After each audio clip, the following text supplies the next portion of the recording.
Adik-adik, kembali lagi di cerita tentang kita.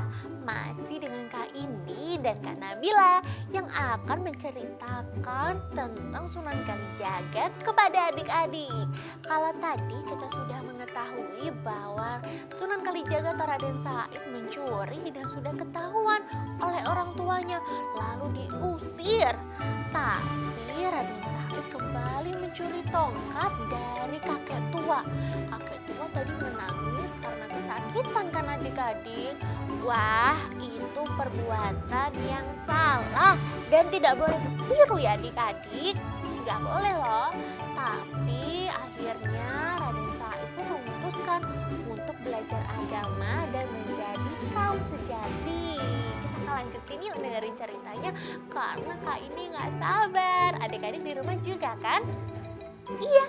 Ya udah yuk kita lanjutin dengerin ceritanya.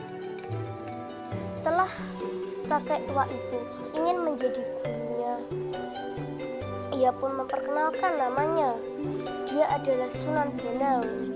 Sunan Bonang juga salah satu dari 9 sunan. Setelah menjadi murid dari Sunan Bonang, Raden Said pun disuruh menunggu tongkat Sunan Bonang di tepi sungai. Itulah mengapa beliau memiliki julukan sebagai Sunan Kalijaga, karena dia telah menunggu tongkat Sunan Bonang di tepi sungai. Lambat tahun pun Raden Said mulai mencuri lagi di istana Kadipaten.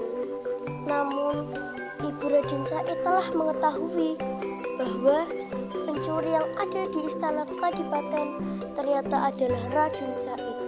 Seketika ibu Raden Said bertengkar pada ayahnya. Betapa ia menyesal sekali telah mengusir anak yang paling ia sayangi. Namun ibu dan ayah Raden Said belum tahu bahwa Raden Said telah kembali ke istana Kadipaten. Sebelum itu beliau pun menginap di rumah Sunan Bonang untuk melepaskan rasa rindu sang ibu. Raden Said mengeluarkan ilmunya yang sangat tinggi, yaitu membaca Al-Quran dari jarak yang sangat jauh. Suara merdu Raden Said pun dikirimkan ke istana Kadipaten Tuban.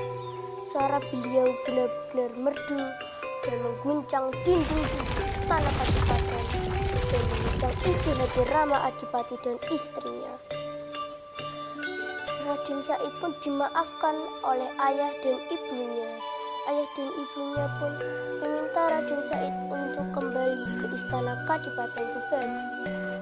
Raden Said pun kembali ke istana Kadipaten Tuban. Ia meminta izin kepada orang tuanya untuk pengembara untuk menyebarkan agama Islam di daerah Jawa Tengah dan Jawa Barat. Raden Said pun menyebarkan agama Islam menggunakan seni budaya seperti seni wayang, gamelan, tarian, dan juga nyanyian. Itulah mengapa beliau bisa diterima di kalangan sekitar. Raden Said pun menghabiskan masa tuanya ke daerah Kadilangun Demak dan sampai akhir hayat dia dikuburkan di Kadilangun Demak.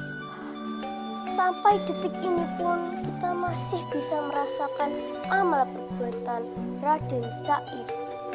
Semoga amal baik Raden Said diterima di sisi Allah Subhanahu wa Ta'ala. Amin, amin, amin ya Rabbal Alamin. Sekian cerita. Wassalamualaikum warahmatullahi wabarakatuh. Nah, itu dia cerita tentang Sunan Kalijaga yang dibawakan oleh Kak Nabila. Tadi Sunan Kalijaga atau Raden Said sudah menjadi kaum sejati. Lalu ia kembali ke rumah dan dia mencuri lagi adik-adik. Tapi dia ketahuan dengan Kadipaten Tuban. Lalu dia diusir dan tidak boleh kembali lagi ke rumah. Tapi Raden Said membuktikan ia bisa bisa mengguncangkan dinding dengan bacaan ayat suci Al-Quran. Ternyata suaranya merdu dan berhasil mengguncangkan dinding rumah sekaligus mengguncangkan hati orang tuanya. Lalu ia diterima kembali di rumah dan ia juga diterima oleh masyarakat. Lalu ia menyebarkan agama Islam dengan cara melalui seni wayang, tarian, dan juga nyanyian. Lalu Sunan Kalijaga tadi apa adik-adik? Iya, menghabiskan masa tuanya di Kadilangu Demak. Sampai ia meninggal pun ia dimakamkan juga di Kadilangu Demak. Cukup sekian ya adik-adik cerita hari ini dengan Kak Nabila dan juga Kak Indi. Kita akan ketemu lagi besok. Cerita adik-adik tonton terus ya Cerita di hari dan jam yang sama. Kak Indi pamit, sampai jumpa.